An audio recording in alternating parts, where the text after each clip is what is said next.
오늘 새벽 함께 나눌 하나님의 말씀은 구약성경 예레미야 예가 2장의 말씀입니다.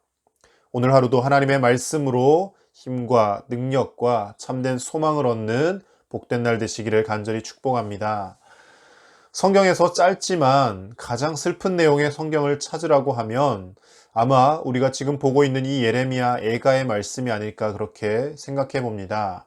예레미야 예가의 말씀, 예레미야 선지자가 예루살렘의 멸망을 바라보면서 정말 슬픈 감정으로 절규하며 불렀던 노래, 그것을 말씀으로 기록한 것이 예레미야 예가가 아닙니까? 비참하고 슬픈 상황을 지금 우리가 말씀으로 보아도 정말 가슴이 먹먹해지는데, 그 당시 예레미야 선지자가 그 유다의 멸망을, 예루살렘의 멸망을 바라보며 노래를 지어서 부를 때 그때는 정말 얼마나 마음이 힘들었겠습니까?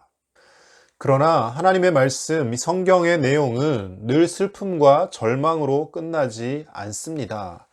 오늘 2장에 있는 말씀은 참으로 아픈 내용이고 너무나도 힘든 내용들이 기록되어 있습니다.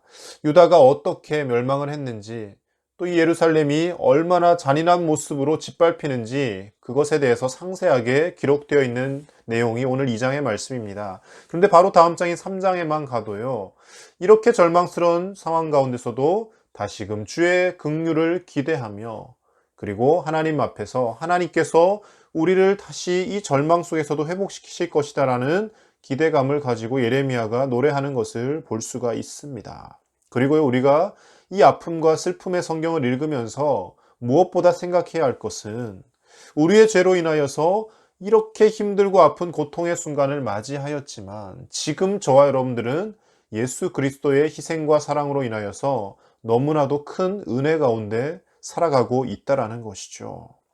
우리도 이 유다 백성들과 다를 바가 없는 존재 아닙니까? 죄로 인하여 우리도 이렇게 비참하고 잔인한 상황 가운데 내몰릴 수밖에 없는 인생이지만, 예수님이 이 땅에 오심으로 인하여서 이제 그 모든 잔인함과 비참함을 예수님이 십자가에서 다 해결을 하셨고, 우리는 그 예수님으로 인하여서 지금 믿음으로 기쁨과 소망 중에 살아가게 되었다라는 것을 기억할 때, 우리는 단순히 이 말씀을 보며 슬퍼하기보다는 우리는 한편으로는 감사할 수 있는 말씀이 되어진다라는 것이죠. 그래서요, 하나님의 말씀을 통하여서 우리는 늘 절망스러운 말씀 가운데서도 소망을 발견해야 하는 것이고요, 늘 힘들고 어려운 무거운 말씀 가운데서도 우리가 그것을 무겁게만 받아들이지 않는 이유는 바로 우리 주 예수님이 우리를 사랑하셔서 십자가를 지셨기 때문인 줄로 믿습니다. 오늘 2장의 말씀을 이제 좀 구체적으로 살펴보면서, 그렇다면 과연 이 비참하고 잔인한 멸망의 상황이 왜 도래했는지, 무엇 때문에 하나님이 이렇게까지 심판하실 수밖에 없었는지 하나씩 살펴보고자 합니다.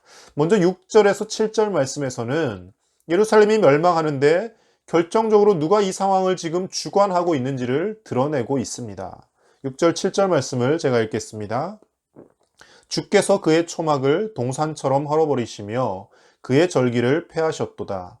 여호와께서 시온에서 절기와 안식일을 잊어버리게 하시며 그가 진노하사 왕과 제사장을 멸시하셨도다. 여호와께서 또 자기 제단을 버리시며 자기 성소를 미워하시며 궁전의 성벽들을 원수의 손에 넘기셨음에 그들이 여호와의 전에서 떠들기를 절기의 날과 같이 하였도다. 6, 7절 말씀이 이렇게 기록합니다. 자, 초막을 동산처럼 헐어버리신 분이 누구시라고요? 주님께서 초막을 헐어버리시고 절기를 폐하셨다라고 기록합니다. 여호와께서 안식일을 잊어버리게 하셨고 진노하사 왕과 제사장을 멸시하셨고 여호와께서 친히 자기 제단을 버리셨다라고까지 표현합니다. 자, 그렇다면 하나님께서 친히 이 예루살렘 백성들을 바벨론에 내어주신 것이고 유다 백성들이 멸망하도록 이끌어 가셨다라는 것이죠. 왜 하나님이 이렇게 하셨겠습니까? 그 이스라엘 백성들, 유다 백성들의 끊임없이 반복되는 죄, 도무지 뉘우치지 않고 회개하지 않는 죄악들, 고관들로부터 일반 백성에 이르기까지 누구 하나 의로운 자라고는 찾아볼 수 없는 것 같은 그런 상황 속에서 하나님께서 이제 더 이상은 참을 수가 없으신 것이죠. 그래서 하나님께서 친히 그들이 하나님 앞에 제사를 드렸던 그 제단을 헐어버리십니다. 그리고 모든 절기들을 폐하여 버리십니다. 이제 이 속죄의 제사와 율법으로는 도저히 이 백성을 어찌할 수 없다라고 하나님이 판단하신 것이죠. 여러분, 구약의 율법을 하나님께서 왜 주셨습니까? 왜 여러 가지 제사와 여러 가지 형식을 주셨습니까? 그것들을 통하여서 하나님을 기억하며 살라는 것 아닙니까? 하나님께서 우리를 얼마나 사랑하시는지, 우리가 하나님 앞에 죄인인데 이 짐승들을 잡아서 불에 태우고 또 그것에 피를 흘리며 하나님 앞에 제사를 지냄으로 인하여 내가 이토록 비참하게 죽어야 되는 존재인데 이 짐승을 대신 잡고 있다는 것을 하나님 앞에서 늘 되새기는 것이죠. 그래서 그것을 볼 때마다, 하나님 앞에 제사를 지낼 때마다, 내가 이렇게 죄인으로 살아서는 안 되겠구나. 내가 하나님의 자녀답게 살아야 되겠구나. 그것을 뉘우쳐야 하는데, 숱한 제물을 드리고 숱한 제사를 하나님 앞에 드렸지만 도무지 이스라엘 백성들이 변하지 않는다는 것이죠. 하나님 앞에 제사를 지내는 의미가, 하나님 앞에 제물을 드리는 의미가 하나도 없는 것입니다. 그것들을 하면서 그 행위를 통하여서 하나님 앞에 점점 더 성결해지고 성화되어져 가야 하는 것인데 전혀 성화가 일어나지 않고 날이 갈수록 더 악해지기 때문에 하나님 이제 그 제사와 제단을 아예 다 하나님께서 친히 손수 폐기하여 버리셨다라고 말씀은 기록하고 있는 것입니다. 그리고 바벨론이라는 강포한 나라를 들어서 그 이전에 북이스라엘은 아수르를 들어서 치게 만드시고 심판을 하실 수밖에 없으셨다라는 것이죠. 그래서 오늘 이 말씀, 이 유다가 멸망하고 예루살렘이 잔인하게 짓밟히는 이 말씀을 통하여서 우리가 생각해야 할 첫 번째 교훈은요, 죄라는 것은 하나님과의 관계와 소통을 가로막는다라는 것입니다. 결국 이스라엘 백성들이 이 고통스러운 상황에 내몰리게 된 것은 하나님과의 언약이 파괴되었기 때문인 것이죠. 그 언약을 누가 먼저 파괴했습니까? 이스라엘 백성들이, 유다 백성들이 먼저 파괴했다라는 것이죠. 하나님 끊임없이 그들을 지키시고 보호하셨습니다. 그들에게 농사 지을 수 있는 땅을 주셨고 비를 내려주셨고 그들이 살아갈 수 있는 터전을 허락하셨습니다. 그런데 늘 이 백성들은 하나님을 바라보는 것이 아니라 세상의 우상을 숭배하고 세상의 여러 악한 문화들에 물들어 살아갔다라는 것이죠. 하나님과 언약을 세울 때 아브라함 때부터 어떤 의식을 갖습니까? 재물을 쪼개고 각을 뜨고 피를 흘리지 않습니까? 제가 얼마 전에도 말씀 전하면서 말씀드렸는데 그렇게 재물을 쪼개놓고 그 사이를 왔다 갔다 지나가는 것, 재물을 쪼개서 피를 흘리게 하는 것 무슨 의미가 있다고 그랬습니까? 이 언약을 파기하면 이 약속을 지키지 않으면 이 쪼개어진 재물처럼 피를 흘리는 이렇게 각이 띄어진 재물처럼 그 언약을 파기한 사람은 이 상황이 되어질 것이다라는 것을 상징적으로 나타내는 것이죠. 결국 하나님과의 약속과 언약을 지키지 않은 이 백성들이 이렇게 쪼개어진 재물과 같이 잔인하게 바벨론에 의해 짓밟히게 되었다라는 것입니다. 결국 죄 때문에 하나님과의 관계가 다 깨어져 버렸고 하나님과의 소통이 가로막히는 지경에 이르렀다라는 것이죠. 오늘 2장 9절 말씀에서는 이런 말씀이 있습니다. 제가 읽어보겠습니다. 성문이 땅에 묻히며 빗장이 부서져 파괴되고 왕과 지도자들이 율법 없는 이방인들 가운데 있으며 그 성의 선지자들은 여호와의 묵시를 받지 못하는도다. 바벨론의 침입으로 인하여서 성문이 땅에 묻히고 빗장이 부서지고 파괴되고 왕과 지도자들 모든 사람들이 율법 없는 이방인들 가운데 한마디로 죽게 되거나 포로로 끌려갈 상황에 놓였다라는 것이죠. 그리고 그 뒤에 이어지는 중요한 말씀이 있는데요. 그 성의 선지자들은 여호와의 묵시를 받지 못하는도다 이렇게 표현하고 있습니다. 이 부분은 지금 바벨론에 의해서 침략을 당하고 나라가 뺏겼기 때문에 선지자들이 여호와의 묵시를 받지 못한다 그 의미로 해석할 수도 있지만 이미 그 이전부터 선지자들이 많이 있었지만 하나님의 제대로 된 계시를 받지 못하고 하나님의 뜻을 헤아리지 못했다라는 것을 의미하고 있습니다. 예레미야가 그토록 하나님의 뜻을 선포하며 외쳤을 때 수많은 거짓 선지자들은 하나님의 뜻을 받지 못하고 그 예레미야를 비난하면서 예레미야를 핍박하고 예레미야를 힘들게 했더라는 것이죠. 무엇 때문에 그렇습니까? 그 모든 것이 죄 때문에 그렇다라는 것이죠. 인간의 탐욕과 인간의 죄악 때문에 하나님의 말씀이 들려지지 않고 하나님으로부터 묵시를 받지 못하는 그런 상황이 되어지더라는 것입니다. 죄 가운데 살아갈 때는 그것이 얼마나 나를 비참하게 만들지 사람들은 생각하지 못합니다. 어제 수요예배 때도 담임 목사님께서 말씀하시지 않았습니까? 이스라엘 백성들이 하나님 앞에 왕을 요구합니다. 하나님이 왕이신데, 하나님이 백성들을 지켜주시는데 하나님 아닌 인간 왕을 요구하고 있더라는 것이죠. 다른 이방 나라들처럼 우리도 힘 있는 왕, 멋있는 왕, 능력 있는 왕 좀 세워달라고 그렇게 사무엘을 통해서 하나님 앞에 요구하더라는 것이죠. 그 마음에는 어떤 마음이 있겠습니까? 사람을 세워놓으면 우리 가까이 눈에 보이기 때문에 우리가 더 의지가 잘 될 거라는 그런 마음이 있는 것이죠. 그리고 그렇게 왕이 되고 권력을 잡는 그 위치에 나도 잘만 하면, 나도 잘 출세하면 그 자리에 한번 앉아볼 수 있지 않을까 하는 그런 얄팍한 기대감도 백성들에게 있지 않았겠습니까? 누군가가 권력을 잡게 되고 누군가가 높은 위치에 앉아 있으면 그 자리를 누군가는 분명히 앉게 될 것 아닙니까? 그럼 내가 그 자리에 올라가야지 하는 그런 마음들이 있었던 것이죠. 하나님이 왕정 제도에 대해서 왕정 제도의 폐해에 대해서 말씀을 하시는데 듣지 않습니다. 끝까지 왕을 세워달라 그러고요. 하나님도 말하는 대로 들어주겠다 하며 왕을 세우는데요. 결국 그 세워진 첫 번째 왕 사울부터 왕의 역할을 제대로 감당하지 못하는 것이죠. 물론 사울이 처음부터 그런 사람은 아니었지만 어쨌든 그의 인생 말년에 평생 다윗을 죽이는데 자신의 시간을 다 허비하고, 그리고 그런 사람이 나라를 얼마나 제대로 다스렸겠습니까? 왕을 세웠는데 그들이 그 왕으로 인하여 오히려 더 고통에 빠지게 되는 결과가 만들어진 것이죠. 하나님 앞에 죄를 짓는 겁니다. 하나님의 말씀을 거역하는 것 그 자체가 죄인 것이죠. 왕이 세워지면 더 행복할 것 같지만, 더 잘 살 것 같지만 하나님의 말씀을 거역하고 하나님 말씀을 듣지 않은 그 결과는 결국 그들이 더 비참함에 빠지게 되는 결과로 나타나더라는 것이죠. 하나님의 말씀을 사랑하지 않고 세상을 따라가며 스스로 올무를 만드는 것을 인간은 전혀 깨닫지 못하고 늘 하나님의 말씀보다 세상을 따라가려고 하는 그런 습성들이 있습니다. 죄 가운데 있으면요, 말씀을 들어도 그 말씀이 와닿지 않습니다. 죄 가운데 있으면 하나님의 말씀이 우리 귀에 들리지 않고 마음에 감동이 없습니다. 오히려 그 말씀이 불편하게 느껴지고 하나님과 점점 더 단절되고 멀어지게 되는 것이죠. 이런 죄의 결과에 대한 하나님의 징벌은 아주 무섭고 비참합니다. 11절 말씀에 예레미야가 이렇게 눈물을 흘리며 고백합니다. 내 눈이 눈물에 상하며 내 창자가 끊어지며 내 간이 땅에 쏟아졌으니 이는 딸 내 백성이 패망하여 어린 자녀와 젖 먹는 아이들이 성읍 길거리에 기절함이로다. 예레미야가 그 예루살렘이 멸망하는 장면이 얼마나 고통스러웠으면 내 창자가 끊어지며 내 간이 땅에 쏟아졌다라고 표현하고 있습니다.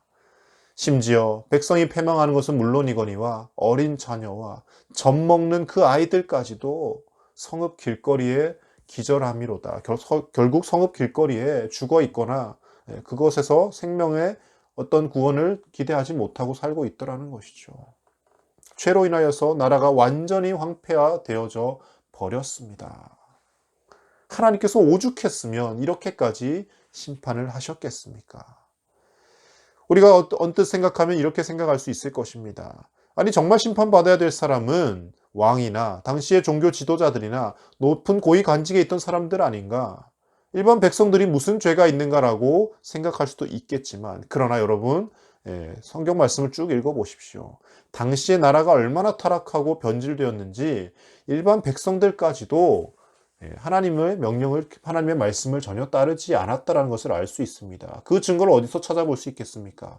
예레미야가 말씀을 선포하고 하나님의 뜻을 전했을 때 왕들과 고관 대작들도 예레미야를 핍박했지만 거리에서 하나님 말씀을 선포할 때 백성들도 그 말씀을 듣지 않더라는 것입니다. 귀를 기울이지 않았다라는 거예요. 거짓 선지자들의 달콤한 속삭임, 잘 될 것이다, 부자가 될 것이다, 하나님 우리를 축복하실 것이다, 그 말씀에만 귀를 기울이고 예레미야의 바른 진리의 말씀에는 일반 백성들조차도 아무도 귀를 기울이지 않았다라는 것이죠.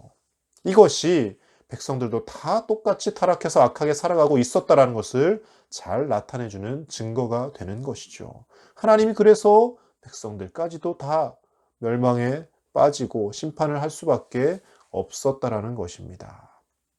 그런데 오늘 말씀 속에서 우리가 보아야 할 두 번째 중요한 교훈이 있습니다. 두 번째로는요, 절망의 상황을 그러나 바꿀 수 있는 것은 참된 회개와 기도라는 것입니다. 자, 이렇게 비참하게 멸망해 가고 이렇게 비참하게 슬픔 가운데 빠져 있는 상황이지만, 그런데 18절 19절 말씀에서 예레미야는 이렇게 말씀을 기록하고 있습니다. 제가 읽겠습니다. 그들의 마음이 주를 향하여 부르짖기를 딸 시온의 성벽아 너는 밤낮으로 눈물을 강처럼 흘릴지어다. 스스로 쉬지 말고 내 눈동자를 쉬게 하지 말지어다. 초저녁에 일어나 부르짖을지어다. 내 마음을 주의 얼굴 앞에 물 쏟듯 할지어다. 각 길 어귀에서 주려 기진한 내 어린 자녀들의 생명을 위하여 주를 향하여 손을 들지어다 하였도다. 아멘. 다 망했고요. 정말 비참하게 생명을 유린당하고 있는 그 상황인데 마지막에 뭐라고 고백합니까? 주를 향하여 부르짖어라. 하나님 앞에 밤낮으로 눈물을 흘리고 쉬지 말아라.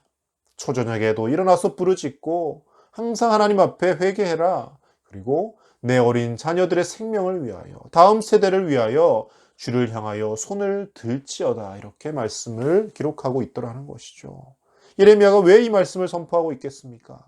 이제 더 이상 소망이 없고 이제 더 이상 어떻게 할 수 없는 상황 같아 보이지만, 그러나 이 상황에서도 우리가 이 절망을 다시금 소망으로 바꿀 수 있는 것은 하나님 앞에 기도하는 것과 하나님 앞에 바르게 회개하는 것밖에 없다라는 것을 그는 알고 있었고 백성들에게 이야기하고 있는 것입니다. 사랑하는 제1의 가족 여러분, 우리가 때로는 죄에 빠질 수 있습니다. 죄로 인하여 하나님과 단절될 수 있습니다. 하나님의 말씀이 들리지 않고 말씀을 들어도 그 말씀을 내 삶에 적용하지 못하고 내 뜻대로 살아갈 때가 분명히 있습니다. 목회자인 저도 마찬가지고요. 인간들은 누구 하나 예외 없이 그런 시기들이 분명히 있습니다. 아니, 지금도 그렇게 살아가고 있을지도 모릅니다. 그러나 분명한 것은 다 이제 소망이 없고 가장 늦었다라고 생각되어지는 그때조차라도 하나님 앞에 우리가 눈물 흘리며 회개하고 기도하면 하나님은 또 새로운 길을 열어 주시더라는 것입니다. 이미 바벨론에 의해 짓밟혔지만, 그러나 여러분, 우리는 말씀을 통하여 그 유다 백성들이, 이스라엘 백성들이 나중에 70여 년의 세월이 흐른 후에 어떻게 회복되었는지 알고 있지 않습니까? 하나님께서 예언하신 대로, 말씀하신 대로 70여 년의 그 세월을 채우고 나니 다시금 페르시아라는 나라를 들어서 사용하시고 유대 백성들을 예루살렘으로 귀환시켜 주시고 성전을 다시 건축하고 성벽을 수리하고 그렇게 다시금 본국으로 돌아와 하나님을 예배하며 살 수 있도록 하나님이 또 회복의 길을 열어 주시더라는 것입니다. 물론 죄로 인하여서 심판을 받아서 수많은 생명들이 희생되었습니다. 그러나 그것으로 끝이 아니더라는 것이죠. 왜 하나님께서 다시금 회복시켜 주셨겠습니까? 그래도 늦었지만 눈물 흘리며 하나님 앞에 기도하며 회개하는 사람들이 있었기 때문에 하나님께서 하나님 말씀하신 그 약속을 지키시고 그리고 하나님께서 그들을 회복시켜 주시더라는 것입니다. 사랑하는 제1의 가족 여러분, 우리의 죄를 날마다 돌아볼 수 있기를 바랍니다. 하나님의 말씀을 들리지 않게 만드는 나의 죄악된 행동과 마음은, 생각은 무엇인지 우리가 다시금 돌아보고 하나님 앞에서 내 잘못된 행실과 내 잘못된 마음을 내려놓고 기도하며 나아갈 수 있기를 주님의 이름으로 간절히 축복합니다. 남들을 비난하는 것은 쉽게 할 수 있지만 정작 나 자신의 죄를 들여다보는 것은 참으로 어렵습니다. 그러나 깊이 내 자신을 들여다보면 나도 똑같은 죄인임을 우리는 발견할 수 있습니다. 오늘 하루도 하나님 앞에서 나의 죄를 돌아보며 하나님 앞에 참된 회개하며 참된 회개를 올려드리고 그리고 절망스러운 이 상황 가운데서도 하나님께서 일하실 것을 믿고 기도하며 나아가는 저와 여러분들의 삶이 되실 수 있기를 간절히 축복합니다. 끝날 것 같지 않은 이 코로나의 정말 지루한 시간들, 정말 두려운 시간들, 이 시간들도 하나님만이 해결하실 수 있으니 하나님 이 코로나가 종식되게 해달라고, 하나님의 은혜로 다시금 우리가 하나님 앞에 정말 감격하며 예배할 수 있는 날들을 허락해달라고, 그간에 내가 하나님 앞에 주님 전에 나가 예배할 때마다 그냥 대면대면하게 습관적으로 예배 드릴 때가 있진 않았는지 돌아보고 하나님 다시금 자유롭게 예배할 수 있는 시간들을 허락하신다면 정말 예수 그리스도의 십자가의 사랑과 그 구속의 은혜를 생각하며 눈물 흘리며 간절히 하나님 앞에 예배하겠습니다. 하나님 앞에 기도하며 나아가는 저와 여러분들의 복된 하루가 되실 수 있기를 주님의 이름으로 간절히 축복합니다. 이 시간 하나님 앞에 간절히 우리 함께 기도하겠습니다. 하나님과의 관계를 단절시키고 하나님의 말씀이 들리지 않게 하는 우리의 잘못된 생각과 제약들을 회개하게 하여 주옵소서. 세상을 비난하면서도 세상을 부러워하며 하나님의 진노를 사는 인생이 아니라 하나님의 백성으로 사는 것을 기뻐하며 영원한 하나님의 나라를 날마다 사모하며 살게 하여 주옵소서. 코로나19가 하나님의 은혜로 속히 소멸되게 하여 주옵소서. 우리 함께 간절히 기도하겠습니다. 하나님 아버지, 오늘도 이 귀한 새벽 주님의 귀한 말씀 묵상하게 하심을 감사를 드립니다. 하나님, 죄악 가운데 거하며 심판을 받을 수밖에 없었던 유다 백성들이지만 잔인하게 바벨론에 의하여 짓밟혔지만 그러나 또다시 눈물을 흘리며 하나님 앞에 회개할 때, 그들의 삶을 돌이킬 때 하나님께서 그들의 다음 세대를 살려주시고 회복시켜 주셨음을 우리가 말씀을 통하여 봅니다. 하나님 아버지, 우리 가운데서도 날마다 우리의 죄악을 돌아보게 하여 주시고 하나님, 다른 사람의 허물을 바라보며 손가락질하며 너 때문이라고 탓하며 살아가는 인생이 아니라 나의 잘못을 묵묵히 주님 앞에 회개할 줄 알고 하나님 앞에 내가 용서받을 수 없는 죄인이었는데 하나님의 은혜로 오늘 또 용서받고 또 예수 그리스도의 그 크신 사랑과 긍휼로 인하여서 우리가 이렇게 살아가고 있음을 고백하며 주님 앞에 정말 신실한 믿음의 사람으로 응답하며 살게 하여 주시옵소서.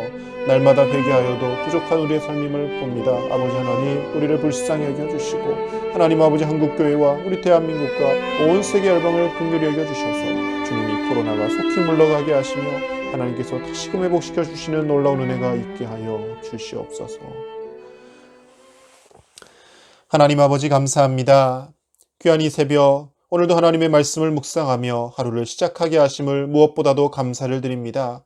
때로는 무거운 말씀, 때로는 우리를 힘들게 하는 말씀이 우리에게 주어지지만 그러나 이 말씀 가운데서도 우리 자신을 돌아보게 하시고 우리가 하나님 앞에 죄인임을 다시 한번 깨닫게 하심을 감사를 드립니다.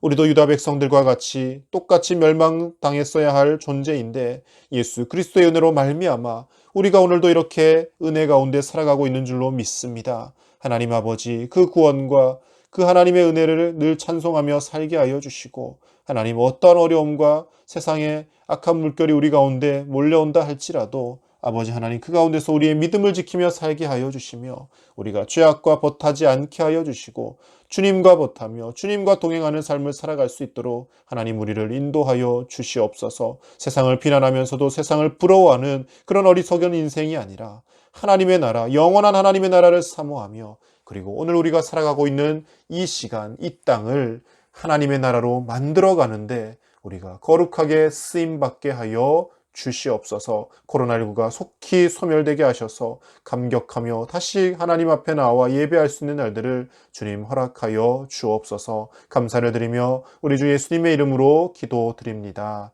아멘.